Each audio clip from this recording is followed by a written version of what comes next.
আজকে আমার নিবেদন কবিগুরু রবীন্দ্রনাথ ঠাকুরের লেখা কবিতা মাকাল। গৌর বর্ণ নধর দেহ, নাম শ্রীযুক্ত রাখাল। জন্ম তাহার হয়েছিল সেই যে বছর আকাল।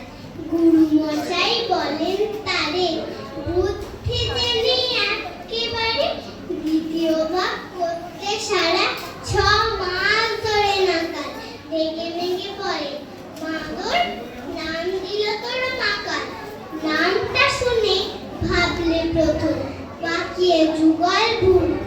তারপরে সে বাড়ি এসে নেত্র করলেন শুরু। হঠাৎ ছেলের মতন দেখি সবাই তাকে শুধায়, একই সকলকে সে জানিয়ে দিল নাম দিয়েছেন গুরু। নতুন নামের উৎসাহে তা বক্ষ দুরু দুরু। কোলের পরে বসিয়ে দাদা বললে কানে কানে, গুরু মশাই গাল দিয়েছেন, বুঝিস না তার মানে? রাখাল বলে, কখনো না, মাঝে আমায় বলেন শোনা, সেটা তো গাল নয়। এই কথা পাড়ার সবাই জানে। আচ্ছা, তোমায় দেখিয়ে দেব, চলো তো এখানে। টেনে নিয়ে গেল তাকে পুকুর পাড়ের কাছে।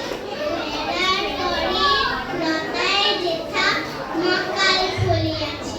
বললে, দাদা সত্যি বলো, সোনার যে বন্ধ হলো? তুমি শেষে বললে